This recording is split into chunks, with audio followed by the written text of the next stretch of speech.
ನಮಸ್ಕಾರ ರೀ ಮಾಲಕರ. ಇವತ್ತು ನಾವು ಚಿಕ್ಕನೂರ್ಗುಂದ ಜಾತ್ರೆಗೆ ಹೋಗಿದ್ವಿ, ಅದು ಬಸವೇಶ್ವರ ಜಾತ್ರೆಗೆ. ಅದು ಹೆಂಗಾದಂತ ನೀವ ನೋಡ್ರಿ ಒಂದ್ ಸ್ವಲ್ಪ.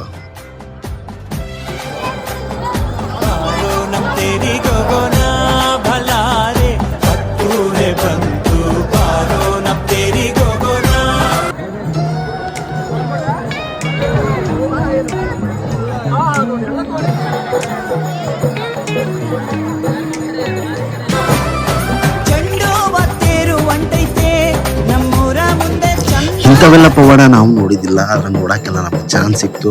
ದೇವ್ರು ನಮಗೆ ಕಾಣಿಸ್ಕೊಟ್ಟ. ನೋಡ್ರಿಲ್ಲ ಏನು ಚಂದ ಮಾಡಕತ್ತಾರ. ನನಗೊಂದು ಸೆಕೆಂಡ್ ಆಶ್ಚರ್ಯ ಆಗ್ಬಿಡ್ತಿದ್ದಿಲ್ಲ ನೋಡಿ. ಭಾರಿ ಮನಗಂಡ ಅಂದ್ರೆ ಮನಗಂಡ ಇಷ್ಟ ಆಯ್ತು ನನಗೆ. ಆಮೇಲೆ ಇಲ್ಲೇ ಇದ್ದಂಥ ಒಂದು ಹೆಣ್ಮಗಳಿಗೆ ಮೈಯಾಗ ದೇವ್ರು ಬಂದು ಅವರಿಗೆ ಶಸ್ತ್ರ ಹಾಕಿದ್ರಿ. ಅದನ್ನ ನೋಡ್ರಿ ನೀವು ಹೆಂಗೈತಿ. ಅವ್ರ ಮನೆ ಒಳಗೆ ಒಂದು ರೋಮಾಂಚನ ಆಗ್ಬಿಡ್ತು ನಮ್ಗೆ ನೋಡಿ. ಅದು ಆಮೇಲೆ ನೋಡ್ರಿ ಕರ್ಪೂರದ ದೀಪವನ್ನು ಬಾಯಾಗಿನ ಬೇಕು ಹಚ್ಕೊಂಡಿತ್ತು. ಅದು ನೋಡಿ ಮೈ ರೋಮಾಂಚನ ಆಗ್ತಾನೆ. ಅದ್ರಾಗ ಈ ಮಜಲ್ ಮಂಡಳಿ ನೋಡ್ರಿ ಹೆಂಗೆ ಚಂದ ಇನ್ವಾಲ್ವ್ಮೆಂಟ್ ಆಗಿ ಹೆಂಗೆ ಬಾರಿಸೋದು ನೋಡ್ರಿ ಅವ್ರಿಗೆ. ನನಗಂತೂ ಭಾರಿ ಖುಷಿ ಆಯ್ತು ನೋಡಿ. ಅದನ್ನ ವೈಭವ ಬೇರೆ ಆಯ್ತ್ರಿಪ್ಪ ಈ ಜಾತ್ರೆ ನೋಡಿ ನಮಗೆ ಮಾತ್ರ. ಹಳ್ಳಿ ಜಾತ್ರೆ ಅಂತ ಗೊತ್ತಲ್ಲ ನಿಮ್ಗೆ, ಅಲ್ಲೆಲ್ಲ ಪುಗ್ಗ ಪಿಯ ಎಲ್ಲ ಬಂದಿರ್ತಾವ. ನಮ್ಮ ಹುಡುಗ ಪುಗ್ಗ ಕೊಡಿಸಿದ್ವಿ ನೋಡ್ರಿ.